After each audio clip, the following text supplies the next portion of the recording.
The Boy Who Chased the American Dream, full story. The night was bitter cold.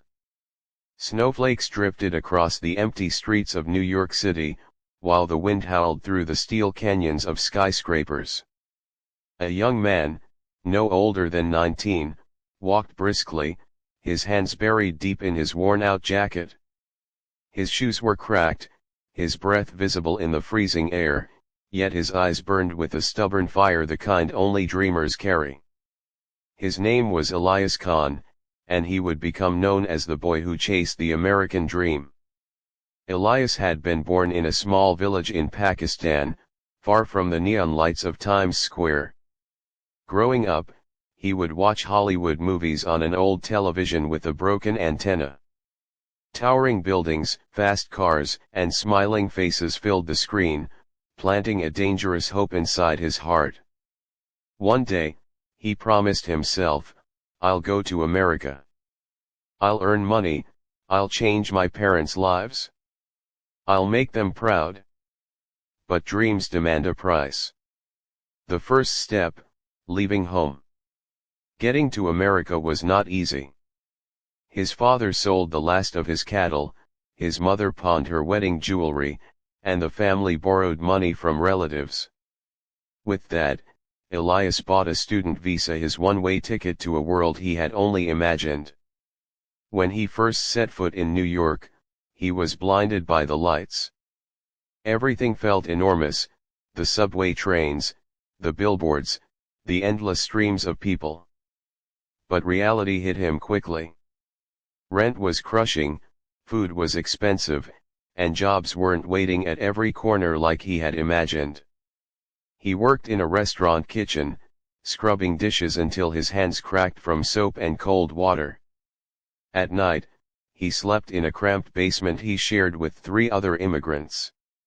Each of them carried their own shattered dreams, but Elias still held on to his.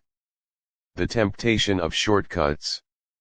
One evening, after a long shift, Elias met Rico, a Puerto Rican street hustler with a charming smile and a dangerous edge. Rico noticed Elias counting coins to buy bread and said, "You'll never get anywhere washing dishes, brother. You want the dream, you gotta take it." At first, Elias resisted. But soon, poverty began whispering louder. He was behind on rent, his family back home kept asking for money, and he was drowning in debt. Rico introduced him to a world Elias had only seen in movies, selling fake designer goods on the street, sometimes even running errands for men whose names weren't spoken aloud. The money was quick, intoxicating. For the first time, Elias sent a large sum back home. His mother's voice trembled with pride on the phone. "You're our hope," she said. But deep inside, Elias knew he was walking a dangerous line. The fall. It didn't last. One night, during a street deal gone wrong, police sirens wailed. Rico ran, disappearing into the shadows, but Elias froze. Within minutes, he was handcuffed, shoved into the back of a police car.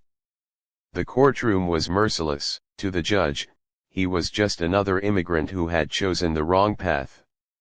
His student visa had already expired. He was sentenced to 6 months in jail, followed by deportation. Behind bars, the walls felt like they were crushing him. Every night, Elias thought of his parents. He had promised them the world, but now he was sending back nothing but shame. The twist of fate. But fate works in strange ways. In jail, Elias met Marcus Johnson, an older African-American man who had once been a jazz musician before drugs and mistakes ruined his career. Marcus saw the fire in Elias's eyes and said, "Kid, you've still got time. Don't let this place define you. The American dream ain't about money, it's about finding a reason to keep going." Marcus taught him discipline, reading books, writing his thoughts, and finding clarity in his own story. Elias discovered he had a gift with words, a way of telling stories that pulled people in. He began writing about his journey, the poverty in Pakistan, the struggle in America, the mistakes, and the hope that refused to die. Redemption. When Elias was released, deportation loomed over him. But just weeks before, a local nonprofit that supported immigrant youth had read some of his writings through Marcus. They stepped in, providing legal help and offering him a chance to tell his story at community events. Elias stood before strangers, his voice trembling at first, but growing stronger as he spoke. "I came here chasing a dream I thought was made of money and skyscrapers. But the real dream is a chance to stand again after you fall." The audience gave him a standing ovation. For the first time, Elias felt seen, not as a criminal, not as a failure, but as a human being chasing hope. The ending that lingers. Years later, Elias did not become a millionaire, nor did he live in a penthouse. Instead, he became a writer, publishing a memoir that captured the struggles of countless immigrants like him. His words traveled further than money ever could. Back in his village, his mother held the book in her wrinkled hands, tears streaming down her face. Her son had not only chased the American dream, he had redefined it.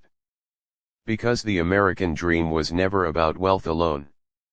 It was about survival. It was about redemption. And it was about believing that even a boy with broken shoes, walking alone in the snow, could still find his way.